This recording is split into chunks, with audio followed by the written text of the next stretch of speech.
Hello সুপ্রিয় দর্শক, আসসালামু আলাইকুম। আজকে আমি মজাদার একটা হাঁসের মাংস রান্না করব। এর জন্য প্রথমে কড়াইতে দিয়ে দিলাম তেল, তারপর দিয়ে দেবো এলাচ, দারচিনি, তেজপাতা, হালকা নেড়ে চেড়ে নিব। তারপরে এখানে দিয়ে দিব পেঁয়াজ কুচি। পেঁয়াজটা এখন আমি বাদামি কালার করে ভেজে নেব। আমার ভাজা শেষ। এর মধ্যে দিয়ে দিব আমি আদা রসুন বাটা 2 টেবিল চামচ, তারপর দিয়ে দেব জিরা বাটা, তারপর দিয়ে দেব 2 চা চামচ গুঁড়ো মশলা, তারপর দিয়ে দেব স্বাদ মতো লবণ। হালকা নেড়ে চেড়ে পানি দিয়ে মশলাটা আমি কষিয়ে নেব ভালোভাবে। এখন আমি কিছু কাঁচামরিচ কুচি দিয়ে দিব, দিয়ে মশলাটা কষিয়ে নেব। এই তো কষানো শেষ।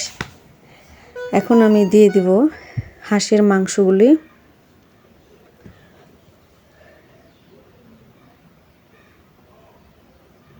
এখন মশলার সাথে ভালোভাবে মিশিয়ে আমি ভালোভাবে কষিয়ে নেব, ভাজা ভাজা করে। ঢেকে দিব, এখন ঢেকে ঢেকে কষিয়ে নেব। একটু নেড়ে চেড়ে নেব যাতে নিচে না লেগে যায়।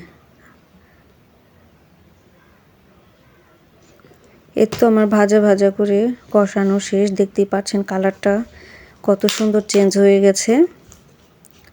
এরকম করে কালো কালো করে কষিয়ে নিতে হবে। তারপরে দিয়ে দেব পরিমাণ মতো পানি। পানি দিয়ে এখন সুন্দর করে নেড়ে চেড়ে মিশিয়ে নেব। ঢেকে ঢেকে রান্না করব। ঢাকনাটা খুলিয়ে মাঝখানে একবার নেড়ে দিব।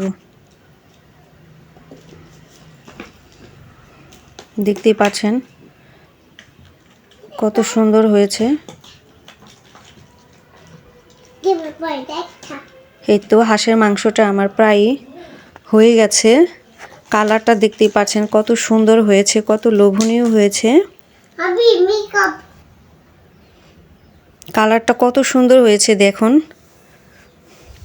খুবই সিম্পলভাবে দেখানোর চেষ্টা করেছি। তো এটা এখন পরিবেশন করে দেখাবো। কেউ হয়তো চালের চাপড়ি বা পিঠা দিয়ে খেতে পছন্দ করে। তো দেখতে পাচ্ছেন, ভিডিওটি যদি ভালো লাগে তো আমার চ্যানেলটাকে সাবস্ক্রাইব করবেন, লাইক কমেন্ট শেয়ার করবেন। তো সবাই ভালো থাকবেন, সুস্থ থাকবেন। আসসালামু আলাইকুম।